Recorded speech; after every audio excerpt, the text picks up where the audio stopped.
Hi readers, and happy Halloween. If you can't tell, today I decided I was going to dress up as a niffler. Anyway, after you're done trick-or-treating or taking your kids trick-or-treating or going to your Halloween party, come back here because I am going to be spending Halloween talking about my most anticipated books for next month, November 2021. These books are not in any sort of order, just by publication date. Of course, there's a bunch of fantasy in here, but I did throw in a couple other things just to switch it up a little bit. My first pick for next month is Star Mother by Charlie Holmberg. I have never read anything by this author, but I've heard of her and I'm really interested in her works, and this one sounds absolutely amazing. So, Star Mother says that when a star dies, a new one must be born. The sun god chooses the village of Endweaver to provide a mortal womb. The birthing of a star is always fatal for the mother, and Ceres Wendon, who considers herself an outsider, sacrifices herself to ensure her family's honor and take control of her legacy. But after her star child is born, Ceres does what no other star mother has ever done: she survives. When Ceres returns to Endweaver, however, it's not 9 months later, it's 700 years later. Inexplicably displaced in time, Ceres is determined to seek out her descendants. Being a woman traveling alone brings its own challenges until Ceres encounters a mysterious and desperate godling. Ristriel is incorporeal, a fugitive, a trickster, and the only being who can guide Ceres safely to her destination. Now, as Ceres traverses realms both mortal and beyond, her journey truly begins. Together, pursued across the earth and trespassing the heavens, Ceres and Ristriel are on a path to illuminate the mysteries that bind them and discover the secrets of the celestial world. Does that not sound absolutely incredible? It sounds incredible. If it sounds incredible to you, this book will be available on November 1st. I'm not sure why. Normally books come out on Tuesdays, but it says November 1st on Amazon. I'm going to assume that's accurate, but it might be the 2nd. I'm just throwing that out there. My second pick is called Dreams Lie Beneath by Rebecca Ross. Again, this is a new author for me, but apparently she has written a duology before called The Queen's Rising. Haven't heard of that one, haven't read it, but maybe some of you have. Let me know in the comments down below. So, Dreams Lie Beneath, according to Amazon, this book is about the realm of Azinor, has spent years being plagued by a curse. Every new moon, magic flows from the nearby mountain and brings nightmares to life. Only magicians who serve as territory wardens stand between people in their worst dreams. Clementine Madigan is ready to take over as the warden of her small town, but when 2 new magicians arrive to challenge her, she is unknowingly drawn into a centuries-old conflict. She seeks revenge, but as she gets closer, one of the handsome young magicians' secrets, as well as romance, begin to rise. To fight the realm's curse, which seems to be haunting her every turn, Clementine must unite with her rival. But will their efforts be enough to save Azinor from the nightmares that lurk around every corner? This sounds, again, like a fantastic premise, like a fantastic book. I'm in the mood for a good fantasy, and this sounds like it might just fit the bill. If it sounds like it fits the bill for you, Dreams Lie Beneath will be available on November 2nd. My third pick is going to be Gilded by Marissa Meyer. I just recently started reading Marissa Meyer this year with the Lunar Chronicles, and I am absolutely loving her books. I'm loving the Lunar Chronicles, loving her books, so when I saw that she was writing a new one, that just makes me want to finish up the Lunar Chronicles quicker so that I can get to this one. So Gilded is about: long ago, cursed by the god of lies, a poor miller's daughter has developed a talent for spinning stories that are fantastical and spellbinding and entirely untrue. Or so everyone believes. When one of Cyrilda's outlandish tales draws the attention of the sinister Erkling and his undead hunters, she finds herself swept away into a grim world where ghouls and phantoms prowl the earth and howl-eyed ravens track her every move. The king orders Cyrilda to complete the impossible task of spinning straw into gold or be killed for telling falsehoods. In her desperation, Cyrilda unwittingly summons a mysterious boy to her aid. He agrees to help her for a price. Love isn't meant to be part of the bargain. Soon, Cyrilda realizes that there is more than one secret hidden in the castle walls, including an ancient curse that must be broken if she hopes to end the tyranny of the king and his wild hunt forever. Obviously, this is a take on the Rumpelstiltskin tale, which I haven't really read many Rumpelstiltskin retellings, but that was a favorite fairy tale of mine as a child, so I am really looking forward to this book. If you're looking forward to this book as well, Gilded will be available on November 2nd. My fourth pick for next month is Never by Ken Follett. This is another author that I've heard so many things about. Every time I go into the bookstore, I'm tempted to pick up one of his books. I don't know why I haven't yet. I really don't know. I guess because his books tend to be super big and that's kind of intimidating, even though I totally read tons of big books all the time. But anyway, Ken Follett's new book is a action-packed, globe-spanning drama set in the present day. Every catastrophe begins with a little problem that doesn't get fixed. So says Pauline Green, President of the United States. Like that it's a woman. And Follett's nerve-wracking drama of international tension. A shrinking oasis in the Sahara Desert, a stolen U.S. Army drone, an uninhabited Japanese island, and one country's secret stash of deadly chemical poisons. All these play a role in relentlessly escalating crises. Struggling to prevent the outbreak of a world war are a young woman intelligence officer, a spy working undercover with jihadists, a brilliant Chinese spy master, and Pauline herself, beleaguered by a populist rival for the next presidential election. Never is an extraordinary novel full of heroines and villains, false prophets and elite warriors, jaded politicians and opportunistic revolutionaries. It brims with cautionary wisdom for our times and delivers a visceral, heart-pounding read that transports readers to the brink of the unimaginable. I mean, this sounds both like kind of scary, but also kind of awesome at the same time. Scary because it talks a lot about real world things that we probably don't want to happen, but also sounds really super fascinating and sounds like a great read. So if you think that Never sounds like a great read to you, it will be available on November 9th. My sixth pick is going to be a YA romance called You've Reached Sam by Dustin Tao. This one says, how do you move forward when everything you love is on the line? 17-year-old Julie has her future all planned out. Move out of her small town with her boyfriend Sam, attend college in the city, spend summer in Japan, but then Sam dies and everything changes. Desperate to hear his voice one more time, Julie calls Sam's cell phone just to listen to his voicemail, and Sam picks up the phone. What would you do if you had a second chance at goodbye? Filled with a diverse cast of characters, the heartache of first love and first loss, the kind of friends that can get you through anything, plus a touch of magic, You've Reached Sam will make an instant connection with anyone looking for a big, emotional romance of a read. Now, I don't read a lot of romance, but I have read a few over the past year, like The American Royals I really liked. There was another one I know, but I can't think of it right now. But this sounds super, super cute. It sounds like something that I would like to read at some point in time. If it sounds like something you would like to read at some point in time, You've Reached Sam will be available on November 9th.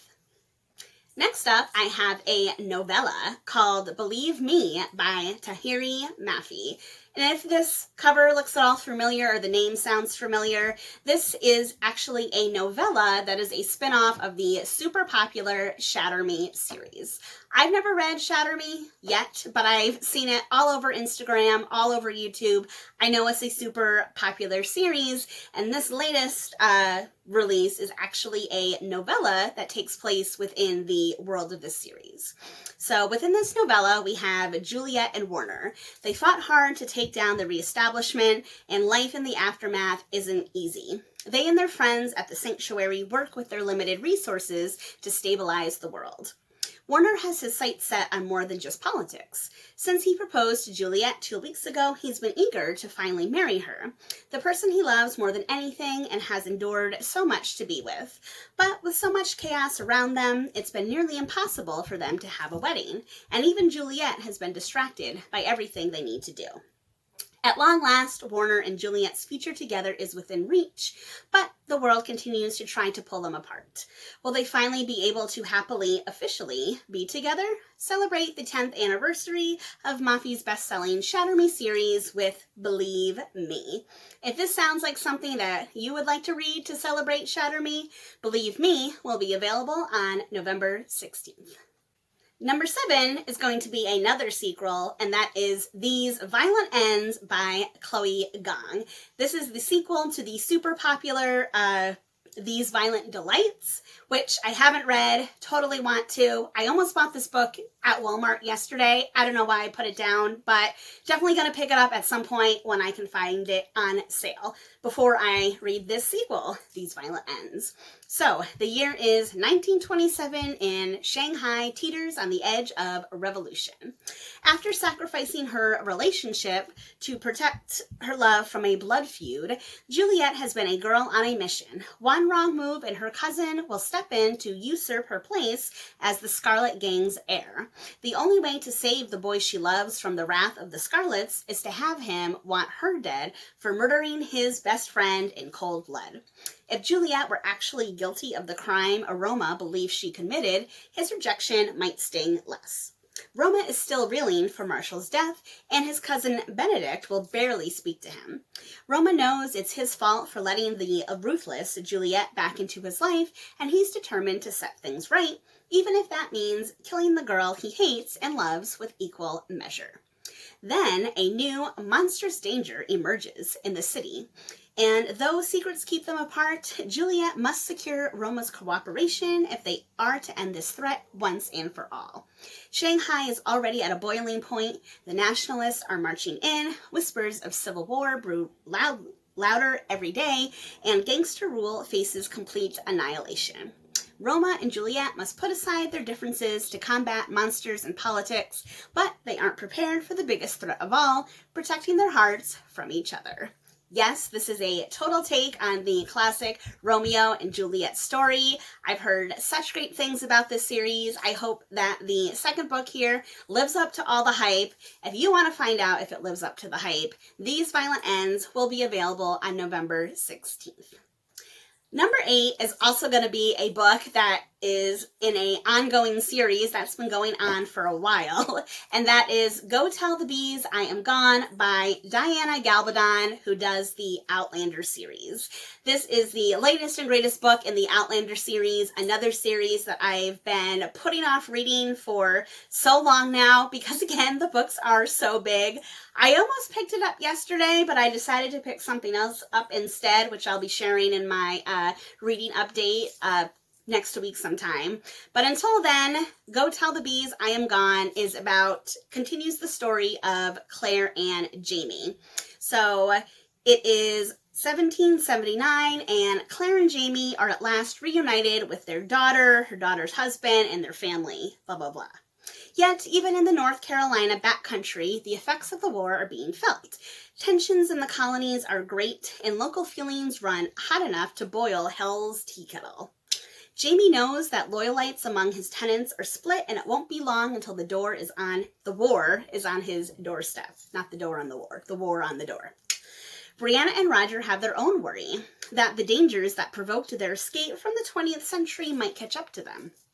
Sometimes they question whether risking the perils of the 1700s, among them disease, starvation, and an impending war, was indeed the safer choice for their family.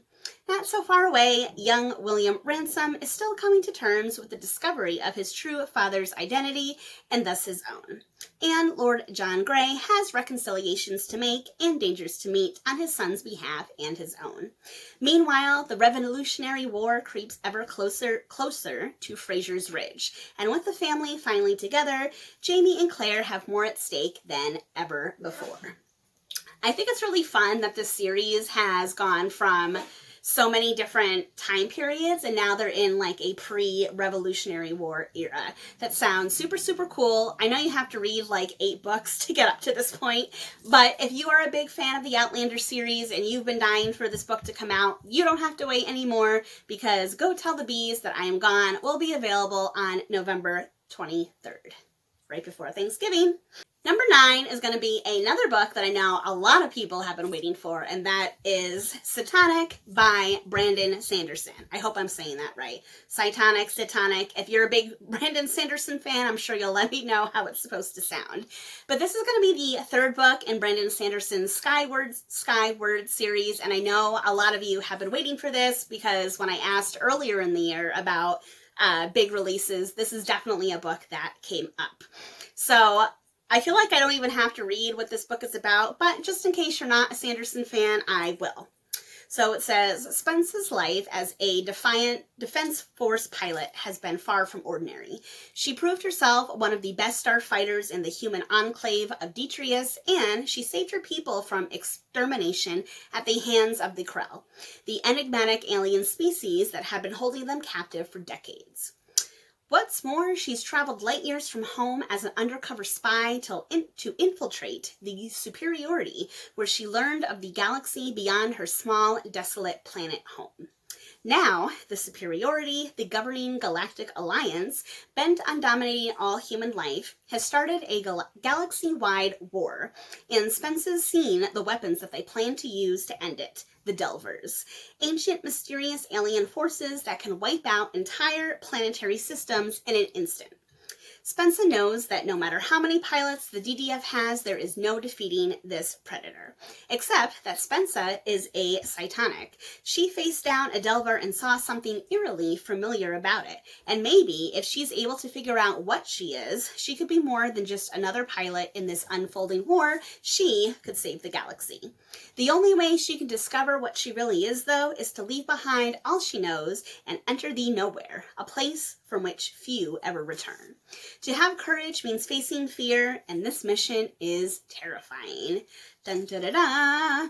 I know there's tons of Brandon Sanderson fans out there. I just started reading him this year with the Mistborn series, which for the most part I like. I have a few issues with it, but for the most part, definitely want to read some of his other works, including the Skyward series. But if you are excited for the Skyward series, Cytonic will be available on November 23rd. Also right before Thanksgiving. And finally, that brings me to my 10th pick for November, and that is You'll Be the Death of Me by Karen M. McManus. And if this name sounds familiar to you, it's because she is the author of the popular One of Us is Lying. So this is another kind of YA murder mystery type book. You'll Be the Death of Me says, Ivy, Mateo, and Cal used to be close.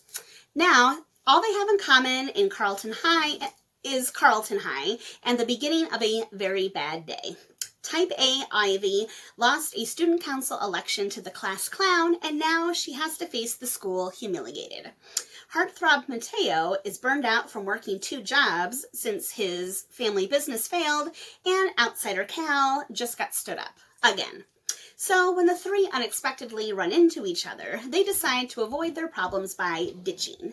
Just the 3 of them, like old times, except they've barely left the parking lot before they run out of things to say. Until they spot another Carlton High student skipping school and follow him to the scene of his own murder. Dun, da, da, da. In one chance move, their day turns from dull to deadly, and it's about to get worse. It turns out Ivy, Mateo, and Cal still have some things in common, like a connection to a dead kid and they're all hiding something. Could it be that their chance reconnection wasn't by chance after all? That's all it says, so you'll have to read to find out more. If you're interested in reading Find Out More, The Death of Me will be available, You'll Be the Death of Me will be available on November 30th. Those are my top 10 most anticipated books for next month. Let me know which book sounds greatest to you. Let me know in the comments section below. If you're looking forward to any other books that I didn't mention, let me know that too. And let me know how you are spending Halloween. Did you dress up? Did you take your kids out? Did you watch scary movies? Did you hang out in bed? Let me know all the things below. And if you like this video, please give it a thumbs up. If you're not already, please subscribe to my channel, and I will talk to you later. Happy reading!